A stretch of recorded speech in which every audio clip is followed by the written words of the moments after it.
Pois é, nevando em plena primavera. Acabamos de chegar das compras, está aí, ó. Esse é o Canadá. Tem que gostar de frio para viver no Canadá. Eu gosto. Em plena primavera, estamos aí, uma nevezinha. Mas logo depois ela vai derreter. O tempo muda muito rápido aqui.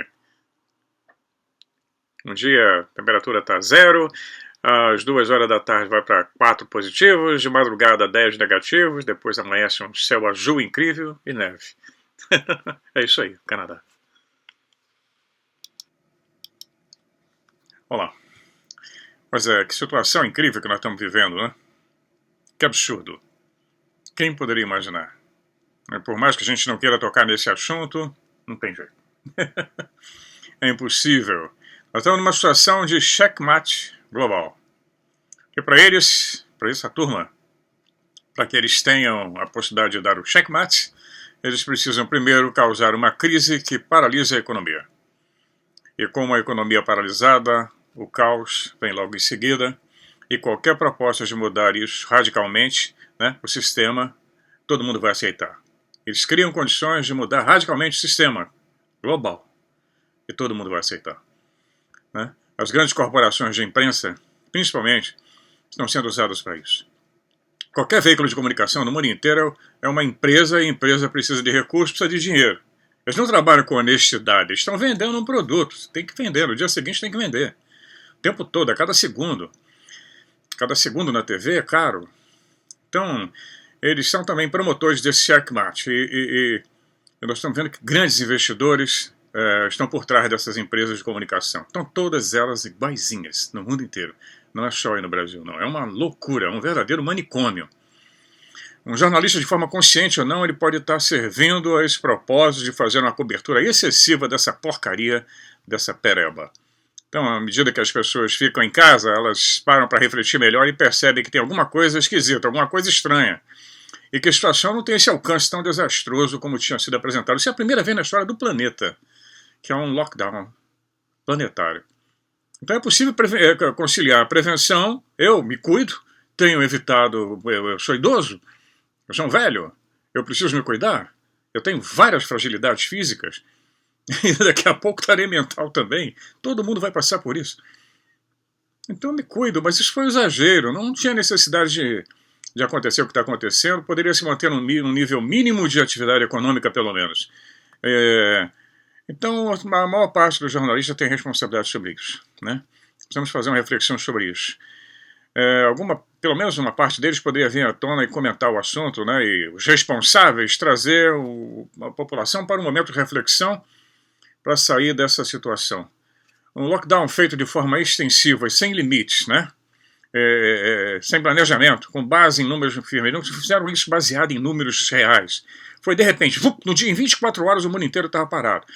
A América do Norte, os Estados Unidos botou todos os aviões no chão num dia, em 24 horas. E o Canadá fez a mesma coisa. Então ainda, a situação está esquisita ainda por aqui. As fronteiras vão ficar fechadas por mais 30 dias. Os poucos voos que tinham para os Estados Unidos já estão sendo interrompidos também. Não tem nenhuma luz no horizonte ainda, pelo menos nessa parte de cá do mundo. No Brasil é diferente, as situações são diferentes, como em alguns países da África, na Ásia. Mas é impressionante, né? Então as pessoas estão sendo presas de forma indiscriminada em alguns países. Aqui estão multando, já passou para $1.000 a multa se você andar num parque. Você pode andar na rua. Hoje eu saí para fazer compras, num horário específico para idoso. Mas se eu for para um parque, eu seria multado em $1.000. Isso é inconstitucional em qualquer país. Não tem base legal, a não ser uma ditadura. Né? Nem as ditaduras faziam isso. Nem as ditaduras. Então está havendo uma disfuncionalidade. As autoridades estão perdendo a credibilidade com esses abusos que eles estão cometendo, né? Estão sendo aceitos como normais. Então esse estado de excepcionalidade se tornou muito conveniente aos políticos. Né? Os controles se afrouxaram, eles podem gastar sem respeitar contratos ou licitação, está virando um campo fértil para a corrupção e não existe almoço de graça. A conta vai chegar e quem vai pagar somos nós. Né? Já estamos quebrados pela crise econômica. A conta vai ser pesada, as pessoas vão gritar por salvação e ela virá e vai ser aceita, seja qual for o sabor. Mas, na minha opinião, vai ser amargo. Muito amargo. Pois é. Bom, agora depois dessa entrada meio pesada, barra pesada, mas é real, né? Nós estamos vivendo uma realidade que está aí, é só abrir a porta. Eu sei quando eu saio daqui, na rua, para ver como as coisas estão, as empresas todas fechadas, a cidade está toda parada. Então, vamos voltar a falar agora dos ETs. E por incrível que pareça, tem alguma coisa a ver com tudo isso. Lá no passado, ou agora, no presente, né? Se acontecesse dos alienígenas quererem se aparecer e se anunciar, né, oficialmente, de vez, eu duvido que algum governo pudesse fazer algo para evitar. Então eles apareceriam a hora que eles quisessem, eles têm esse domínio completo. Não tem nenhum problema quanto a isso. Então é mais provável até que eles já estejam aqui e tenham passado por aqui em eras lá incontáveis, lá atrás. Eu já comentei em outros vídeos, né? Falando sobre Charles Ford, a teoria dele, que são os sumérios, os Anunnakis, durante o tempo dos egípcios, entre os maias, os polinésios falam dos deuses que vieram do céu, os índios Hopis, etc. Os esquimós aqui, né? Então é bem provável que eles tenham passado por aqui, né, assistindo e monitorando, né? Então quem quiser saber mais, veja lá o vídeo sobre a abertura ufológica que eu fiz, que fala sobre isso. E nós temos programas militares de operações ocultas, né, Black Operation, né, assim, em inglês, Black, Operação Negra, mas seria em português Operação Oculta, escondida, né? Trabalhando com várias espécies de alienígenas que atualmente estão visitando a Terra. Isso é uma parte do boato, né? Nós temos vários relatos sobre isso, livros e mais livros falando sobre isso. Então vamos lá, nós podemos supor também que ainda exista todo um programa espacial secreto com armas avançadas e com possibilidades de viagens espaciais que não são convencionais, como nos episódios de Star Trek, que eu gosto muito. Isso é uma outra chamada, não tem nada a ver com Corey God, não. Corey God escorregou direto nessa história. Ele captou algumas histórias, algumas informações, montou a dele. Eu queria ver o que ele está falando agora. Pois é, então vocês estão vendo aí, né, o quanto existe de teoria conspiratória e o quanto disso é verdade. É muito difícil dizer. Por isso o nome do meu canal é Enigma Buscando Respostas. Um dia alguém entrou aí nos comentários, me xingou pra caramba. Não dá resposta de nada, eu tô procurando as respostas. Se eu tivesse as respostas, eu não estaria nem aqui. Então, eu também tô procurando como todo mundo.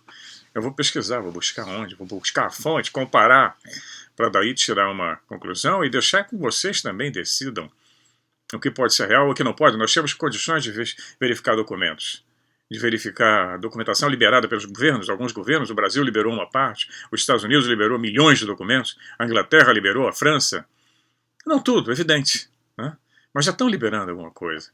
Então nós temos um mundo real, é nós, o nosso mundo, essa que está aqui, e a Matrix real, o mundo real. Esse é administrado pela DARPA e pelo Deep State, que vai além dos níveis de segurança de qualquer cidadão comum, ou de qualquer presidente até. Muitos deles nem sabem o que existe por trás. São meras marionetes, são puppets, né? Isso vai além de qualquer nível de segurança. Então há uma boa chance de que a maioria dos OVNIs venham, que nós estamos vendo nos céus, nem sequer sejam de alienígenas, mas sim de aeronaves militares ultra-secretas, como eram no passado os B-52, né, os bombardeiros B-1, B-2, os Spirits, né, como já foi o SR-71, que é um tremendo de um avião que foi retirado de serviço. Atualmente ninguém conseguiu bater o recorde de velocidade deles. É um avião que foi extremamente secreto. E todos os projetos foram destruídos depois que ele foi retirado. Você tem alguns em museu, né, mas estão lá, só a maquete. Então nós vemos aí também o TR-3B, que é uma mais nova, também uma hipótese que seja esse triângulo voador. Tem sido visto em várias regiões do mundo inteiro. É o TR-3B, estou mostrando a foto aí para vocês. Então esses seriam, na verdade, apenas naves espaciais experimentais do programa espacial secreto, que já existe oficialmente. A Força Espacial Americana já é oficial, ela existe, é real. Nós já conversamos sobre isso. Não tem nenhuma conspiração mais. Agora, o que ela tem por trás dela é que ninguém sabe. Mas isso também não significa que todo OVNI, né, esteja relacionado com esse segredo. Nós temos outras reportagens, né, de naves que não seriam do programa espacial secreto, aparentemente. Então, em projetos militares aconteceram muitos relatos ao vivo, né? Por exemplo, na Estação Espacial Internacional, na ISS, né? Todo mundo vê no YouTube, tá cheio. Eles cortam, né? Os filmes são cortados quando objetos estranhos aparecem ao fundo da imagem lá. Você pode passar horas no YouTube vendo isso, né? Associadas à NASA e a viagens à Lua também. E nós temos aí um país bem conhecido, a Grã-Bretanha, né? Mais da metade dos habitantes da Inglaterra acham que o pouso na Lua foi uma farsa. 35% dos americanos também. Eles não compram a versão oficial. Mas está mais do que provado que eles foram. Já tem fotografias de sondas que já foram lá fotografar os locais de pouso, os restos dos módulos lunares que ficaram, das aranhas, o rastro do Jeep correndo pela Lua. Isso, hoje é mais fácil provar que foram do que não foram. Acontece que a questão sempre é por que não voltou? Por que não voltaram? Essa é a grande e fundamental questão. Com aquela tecnologia da década de 60, eles chegaram lá. E por que não voltaram? Aí é que tem história e muita história. Pois é, nós temos aí a China, né, temos a Índia, o Japão, Israel. Todo mundo mandou nave agora para a Lua. O Israel se espatifou, a da Índia também. A China conseguiu aterrissar o seu módulo lá do outro lado escuro, mas ninguém sabe nada. Só botam meia dúzia de fotografias que eles querem que a gente veja. E mais nada. Então, a coisa está ficando divertida com isso. Então, nós vamos ver que empresas espaciais privadas também estão interessadas. Privadas, entre aspas, porque são, na maioria delas, ligadas aos governos a que pertencem, né? Como a Estação Espacial Europeia, é um pool de países europeus que estão financiando esses projetos. Mas é claro que existem objetivos militares também, não tenham dúvida, de exploração. O Elon Musk, por exemplo, está mandando os satélites Starlinks, né? Mandou agora mais 60, vão mandar milhares. Mas cercar o planeta, fechar o planeta com esses satélites para facilitar o uso da internet. Quem é bobo acredita nisso. Ele trabalha em comum acordo com o Departamento de Defesa americano. Né? Ninguém manda um foguete assim para o espaço, porque eu tenho dinheiro e vou mandar e eu faço o que eu quero. Não é por aí. Isso é história da carochinha. Então nós temos sondas espaciais para todos os lados, né? Nós já fomos para Júpiter, Saturno, tentando desvendar esses mistérios, porque nós mesmos, nossos astronautas, não saem da órbita baixa. Eles nunca mais saíram da órbita baixa, estão sempre aqui no quintal, mantendo as suas estações e naves controladas dentro de uma órbita bem próxima, 350, 400, 500 quilômetros daqui. Não no espaço profundo, nunca mais voltamos. Só as sondas é que estão indo. Né? Aí tem, com certeza. Pois é, nós vimos que existem missões espaciais com sondas orbitando Júpiter, Saturno, procurando desvendar muitos mistérios de suas luas, etc. Todo mundo já viu muito filme também sobre isso. Algumas possuem água, possivelmente vida, com quase toda certeza. A sonda espacial Cassini terminou a missão dela em 2017. E os dados estão sendo analisados, são milhares, milhões de dados que eles levam muito tempo para analisar. Nós temos, por acaso, né? Pode ser que eles descubram ali alguma prova de que exista vida alienígena, mesmo que seja micróbio, né? Mesmo que seja microscópica. Tem um Dr. Simon Foster, é físico do Imperial College de Londres. Ele disse ao jornal Express que as luas de Saturno Encelado da Europa têm uma boa perspectiva de que se encontre vida por lá, mesmo que sejam microbianas, né? E não alienígenas físicos. Os estranhos sinais alienígenas que estão chegando do espaço, o tempo todo estão chegando aí. E nós temos físicos da Universidade de Harvard que já estão pesquisando esses sinais, estão refletindo, inclusive, sobre aquela mega estrutura que encontraram, que eles detectaram em torno de uma estrela, a esfera de Dyson, que já foi falada nos filmes de Star Trek, já há muitos anos atrás, há décadas atrás, já fizeram essa previsão de que uma civilização nível, eu acho que nível 3, né, tem nível 1, nível 2, nível 3, nível 4, o nosso é nível 0, mas a nível 3 já usa a força da sua estrela, já consegue controlar e usar a força do seu Sol de uma forma fantástica. É uma pura, por enquanto, ficção. Os telescópios estão mostrando coisas incríveis. Os telescópios que nós temos em terra hoje, lá no Havaí, no Chile, são mais possantes do que era o Hubble, do que os do espaço. A tecnologia está tremendamente desenvolvida. Então, nos próximos anos, é muito possível, caso a gente não tenha nenhuma surpresa como é que está acontecendo agora, que regrida tudo, né? Que a possibilidade é que tudo isso vai regredir, nós venhamos cair num sistema de barra pesada de controle, e não interessa para os senhores, os donos do poder, a liberdade de informação, ou que a gente venha saber que tem alguém com mais poder do que eles aí fora, com a tecnologia superior a que eles têm. Daí eles estarem morrendo de medo, né? Então nós temos, além dos telescópios, né? Nós temos as sondas que são mandadas para o espaço o tempo todo. Tem aquela descoberta dos 7 planetas no sistema TRAPPIST-1, que se encontrou uma estrela anã, né? E ali está 40 anos-luz da Terra, é impossível para a gente, mas essa tem vários planetas do tipo Terra, né? Encontrados lá, foram encontrados, estudados. A Universidade da Bélgica publicou uma conferência de imprensa na época sobre esses planetas que foram descobertos, a Super-Terra. Está cheio deles aí. Mas estão bem longe do nosso setor, não são nossos vizinhos. Eles estão muito longe. 40 anos-luz é impossível com a nossa tecnologia. Nem pensar. Então nós vamos vendo aí, fazendo essa viagem, esse passeio, nessa retrospectiva. Pois é, eles estiveram aqui o tempo todo. Muitos governos em todo o mundo estudam a questão dos OVNIs há décadas. E muita gente fica botando os comentários, mas isso tudo é mentira, é balela. Não é balela, então você não pesquisa. Você não lê. Ou não preste atenção em sua volta. Já foi liberado. O Freedom of Information Act está lá com milhões de documentos. Vai lá, paga a taxa e investigue. A Inglaterra também liberou vários documentos. Vários, milhares e milhares. O Brasil também, está na internet. Foi liberado pelo Condabra, o pessoal da revista UFO fez uma campanha incrível para a liberação dos documentos. Liberaram alguma coisa, Operação Prato, está tudo lá. Não todas as informações, evidente. Lançaram milhares de arquivos desclassificados sobre os UFOs em todo o mundo. Mas o pessoal só quer saber de pegar a coisinha pronta. Cadê? Não tem prova? Tem prova sim, é só pesquisar, vá lá. Mas eles não têm a menor ideia do que seja. A maioria dos arquivos foram editados e não conseguem explicar o que é que eles estão vendo. A grande questão é que eles não têm ideia do que está acontecendo. Do que é isso. Do que é. Não tem a mínima.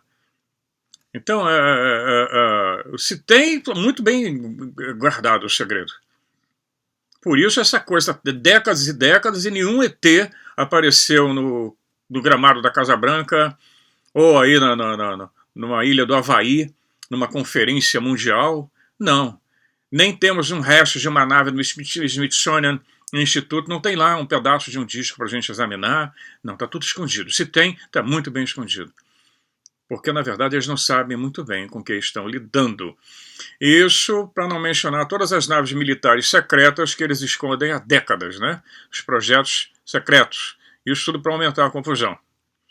Lá em 1978, um astronauta americano, Gordon Cooper, escreveu uma carta ao embaixador de Granada, da ilha de Granada, na ONU. Gordon Cooper foi americano, ele nasceu em 1927 em Oklahoma, foi piloto da Força Aérea dos Estados Unidos, serviu como piloto de caça na Segunda Guerra, alcançou o posto de coronel. Em 1959 ele se tornou astronauta e participou do primeiro programa espacial de naves tripuladas dos Estados Unidos. Vamos vendo. Ele trabalhou no projeto Mercury, depois no Gemini e fez treinamento substituto no projeto Gemini 12 na Apollo 10. Então ele morreu em 2004 aos 77 anos de idade. E foi um dos primeiros astronautas da NASA e é considerado uma glória na exploração espacial americana e um grande herói americano. Ele foi um dos homens mais abertos, ele se aposentou se reformou como tenente-coronel. Foi um dos homens mais abertos do projeto espacial americano a abordar a questão dos OVNIs, numa época, né, que isso já estava rolando na mídia, entre os conspiranoicos, e era bem desprezado, né, tratado com desprezo pela mídia, como sempre, né? Ele teve várias reuniões para discutir esse assunto, e ele mandou uma carta para a ONU. Ele começa assim: eu queria transmitir a vocês sobre os nossos visitantes extraterrestres, popularmente referidos como OVNIs, ETs, né? Eu gostaria de sugerir o que pode ser feito para lidar adequadamente com eles. Eu acredito que esses veículos extraterrestres e suas tripulações estão visitando a Terra, vindo de outros planetas, que obviamente são um pouco mais avançados tecnicamente do que nós estamos aqui na Terra. Ele foi bem modesto, né? Eu sinto que precisamos ter um programa coordenado de alto nível para coletar e analisar cientificamente dados de todo mundo sobre qualquer tipo de encontro e determinar a melhor forma de interagir com esses visitantes de maneira amigável. Podemos primeiro mostrar a eles que aprendemos a resolver nossos problemas por meios pacíficos e não por guerra. Ledo engano. Não é verdade, né? Nós sabemos que não. Antes de sermos aceitos como membros de uma equipe universal totalmente qualificados, a grande federação interplanetária. Nós estamos longe de poder entrar nessa federação do jeito que está o planeta. Continuando. Não tem como, é inocente. Essa aceitação teria enormes possibilidades de avançar nosso mundo em todas as áreas. Certamente, então, parece que a ONU deveria ter interesse em lidar com este assunto de maneira adequada e rápida. Bom, ele continuou: devo salientar que não sou um pesquisador profissional de OVNIs experiente. Ainda não tive o privilégio de pilotar um OVNI, nem de conhecer sua tripulação, nenhum deles. Mas eu sinto que estou qualificado para discutir esse assunto, já que estou nas margens das vastas áreas em que eles viajam. Ele era um astronauta, ele ia para o espaço. Além disso, eu tive a ocasião, em 1951, de ter 2 dias de observação de muitos voos deles. Eram de tamanhos diferentes, voando em formação de caça, junto com os nossos caças, geralmente de leste a oeste sobre a Europa. Nessa época, os caças americanos baseados na Alemanha Ocidental. A Alemanha era dividida em duas, a Alemanha Oriental e a Alemanha Ocidental. Os Estados Unidos tinham tropas e aviões. Os aviões da NATO, né, da Organização do Tratado do Atlântico Norte, ficavam, como tem até hoje, patrulhando as fronteiras com a então União Soviética. Então ele disse que eles estavam numa altitude mais alta do que poderíamos alcançar com os nossos caças na época. Eu também gostaria de salientar que a maioria dos astronautas reluta em discutir os UFOs, né? Os OVNIs, devido ao grande número de pessoas que venderam indiscriminadamente histórias falsas e documentos falsificados, abusando dos seus nomes, colocando reputações em risco. Isso aconteceu o tempo todo e até hoje acontece. O cara põe uma informação falsa para poder desacreditar a pesquisa. Isso até a década de 80 era comum. Os poucos astronautas que continuam a ter participação no campo dos UFOs tiveram que fazê-lo com muita cautela. Existem muitos de nós que acreditam que os UFOs... desculpa, às vezes eu falo UFO, às vezes OVNI, me confundo. Mas é objeto voador não identificado e UFO em inglês. Então ele continua. Existem muitos de nós que acreditam que os UFOs... acreditam em UFOs e que tiveram a oportunidade de ver um deles no chão ou em voo. E se a ONU concordar em prosseguir com esse projeto e lhe dar credibilidade, talvez muito mais pessoas qualificadas concordem em dar um passo adiante e fornecer ajuda nas informações e nas pesquisas. Muito bom, maravilhoso. É claro que a ONU não respondeu. Nem nunca serviu para nada a ONU, né? Como se vê hoje. É uma porcaria de uma organização dominada por pior tipo de representantes possíveis. Uma vergonha que está acontecendo lá. Mas o Cooper não cedeu. Ele continuou pesquisando, né? O outro astronauta famoso, Edgar Mitchell, apareceu antes da sua morte e fez vários vazamentos, várias informações, ainda vou falar sobre as informações dele mais na frente, e falou sobre o programa espacial secreto e os supostos segredos alienígenas que o Vaticano esconde. Mitchell, né, Edgar Mitchell, ele descreveu em seu próprio encontro ufológico na Alemanha em 1951, também teve uma experiência, que durante vários dias seguidos nós avistamos, ele relatando, grupos de veículos que pareciam metálicos em forma de disco em grandes altitudes sobre a base. Nós tentamos nos aproximar deles com os caças, mas eles foram capazes de mudar a direção mais rápido do que os nossos aviões.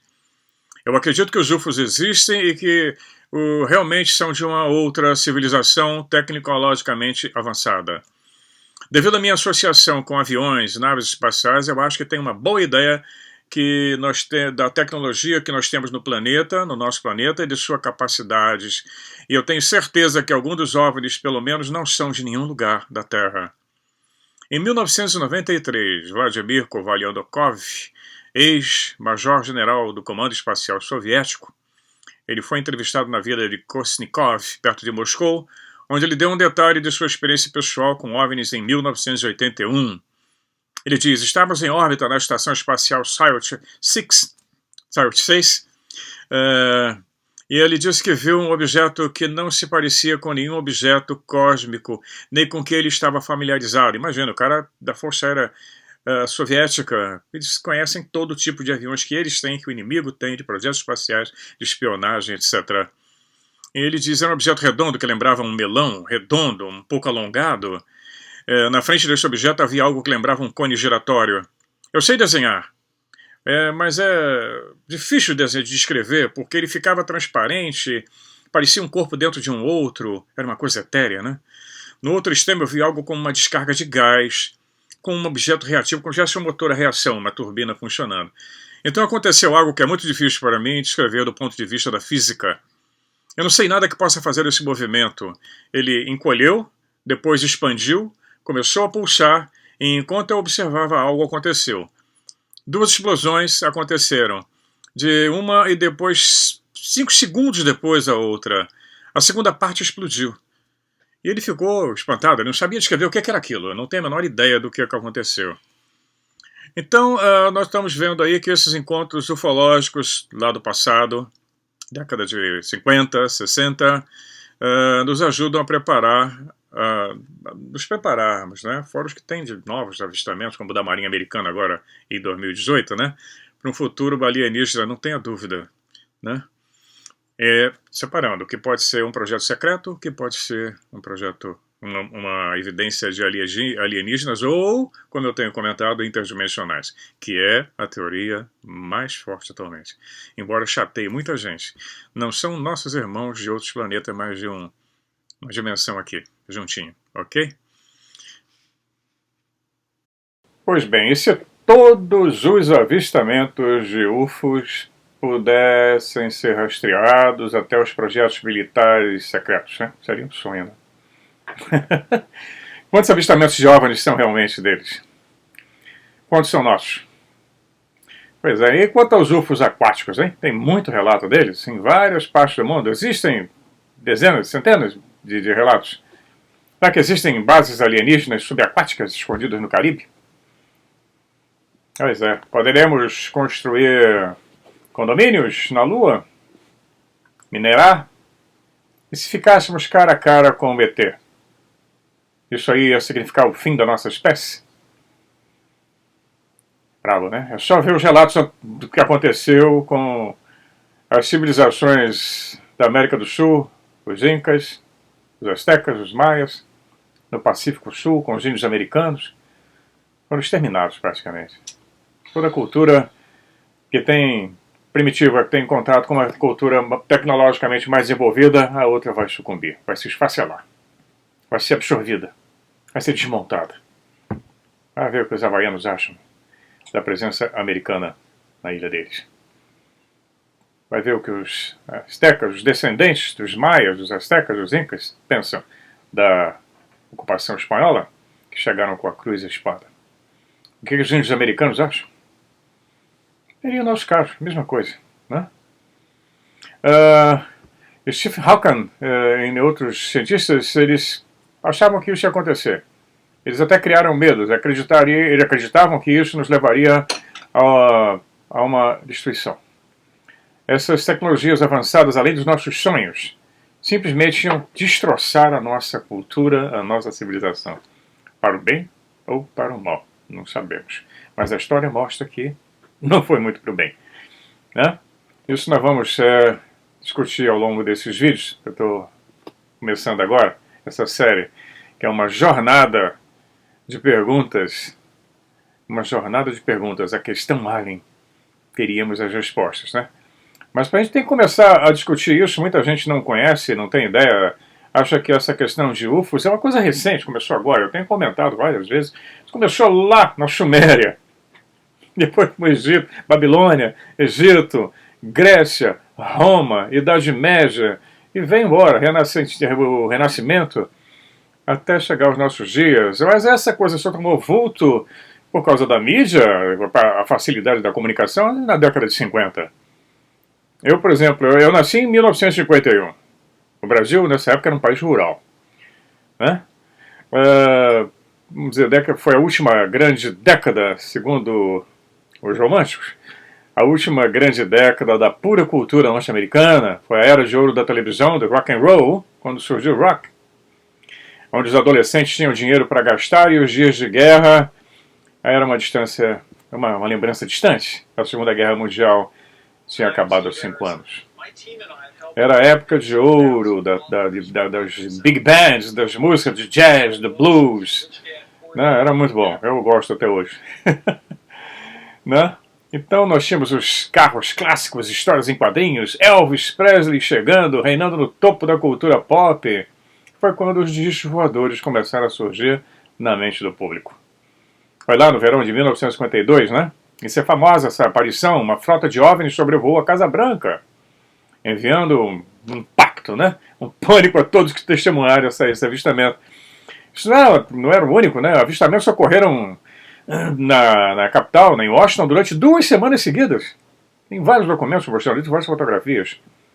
Para manchetes de primeira página, levaram então, na época, o presidente Harry Truman a abordar essas questões publicamente, apesar de não saber exatamente o que eles tinham testemunhado.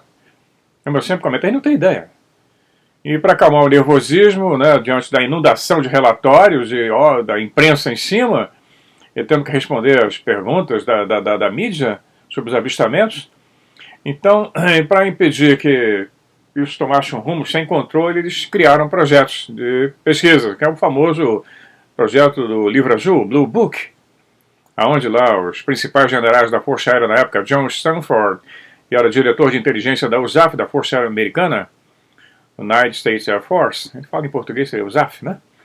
E Roger Hermey, que era o diretor de operações da Força Aérea, eles realizaram uma conferência de imprensa no Pentágono no dia 29 de julho de 1952. Então a turma fica dizendo que eu fico falando balela, tem que olhar a história. Se você não aprender história, jamais você vai conseguir chegar no futuro.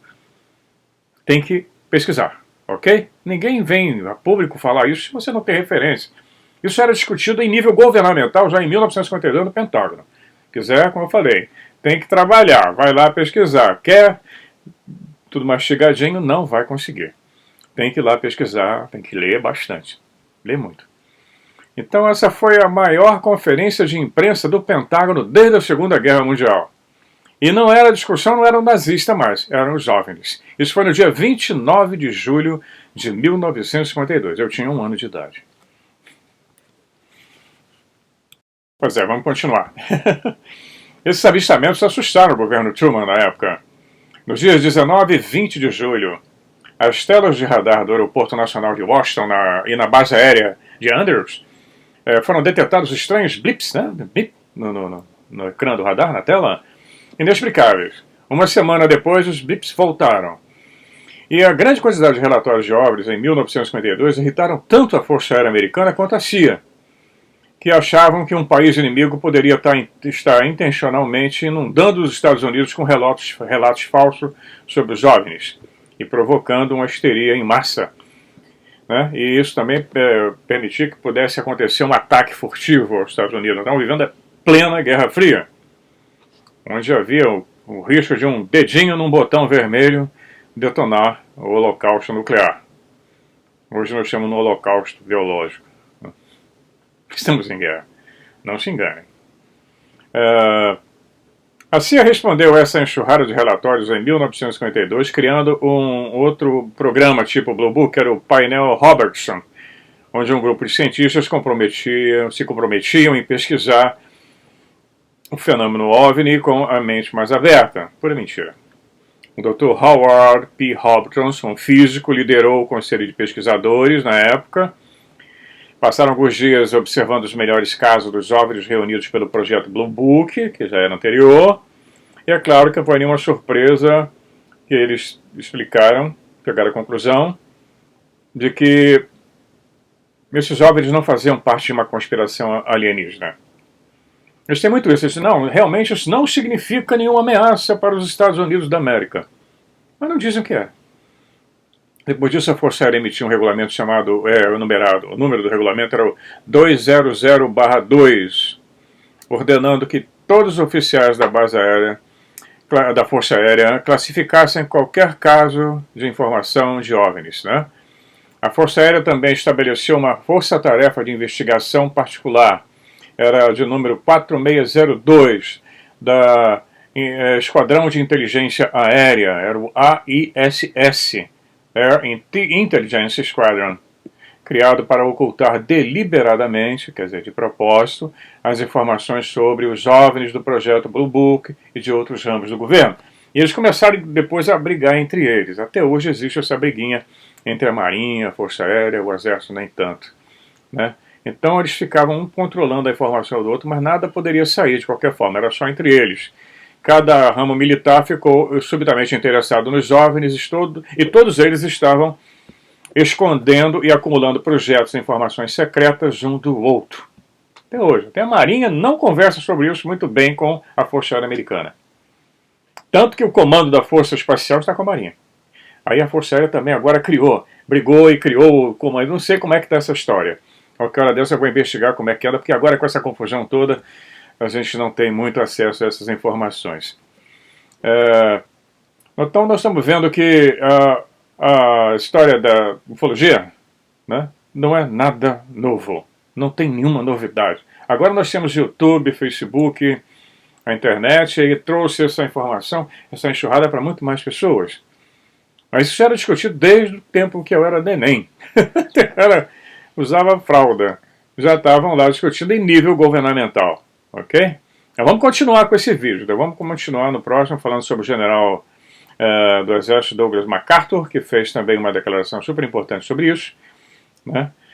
Mas para não ficar um vídeo muito extenso, eu vou publicar agora os vídeos com mais regularidade, aproveitar essa folga forçada, né, enquanto as coisas não mudam. Eu queria aproveitar para agradecer a todos que têm se inscrito no canal. É muito gratificante, é impressionante, muito bom, fico muito feliz. É evidente que eu não posso responder a todas as perguntas que me fazem, não dá, são milhares às vezes de questionamentos, e eu vou ler, eu sempre faço uma leitura em cima dos comentários, para depois tentar ao longo dos vídeos ir respondendo essas questões. Sejam todos bem-vindos. Vamos continuar nessa busca, né? Eu não tenho as respostas, mas eu estou em busca delas, todos nós. Vamos aproveitar esse momento de pausa, porque existe um livro que eu gosto muito, eu acho que os generais e o pessoal da inteligência chinesa lê muito, que chama-se A Arte da Guerra, de Sun Tzu. É super importante. Isso foi livro de cabeceira de generais, inclusive do general MacArthur e outros. Não tenha dúvida. Aqui tem todas as táticas que podem ser usadas pelo inimigo, que você deve usar na guerra. E seja a guerra militar, seja a guerra psicológica, seja a guerra de informações, seja numa empresa. Quando eu estava no Brasil, ainda se faziam muitos seminários sobre esse livro para empresários, para aprender a lidar com a guerra comercial. As táticas são as mesmas. Mas só para encerrar esse vídeo, eu quero dizer, uma das grandes táticas que Sun Tzu ensina é a da não ação. Quando o inimigo é forte, quando o inimigo é mais poderoso, será um erro brutal você enfrentá-lo. Recue. Recue. Reúne suas forças. Às vezes, a não ação é a melhor ação. Reúna forças e o ataque depois de surpresa por trás. Os Vietcongs fizeram isso com os Estados Unidos e se deram bem. Derrotaram a mais poderosa nação do planeta, né? Guerra do Vietnã. Um povinho pequeno, escondido. Nada de oferecer combate quando o cara tem uma arma melhor do que a minha. Eu vou correr e vou me esconder. Então essa é a ideia agora. A não ação. Vamos ver como é que fica essa situação. Um abraço a todos vocês. Fiquem bem, se cuidem. Eu tenho me cuidado aqui. Não desrespeito as leis, porque eu só vou me dar mal se eu desrespeitar. Eu não quero pagar $1000 de multa. E tenho cuidado da minha saúde também. Vamos ver ao longo dos vídeos, eu vou conversando no meio dos vídeos sobre esse assunto, meio disfarçadamente, para não acordar os programas de censura que estão aí rodando direto. Tá? E são fantásticos, cada vez eles aperfeiçoam mais. Um abraço a todos vocês e até já.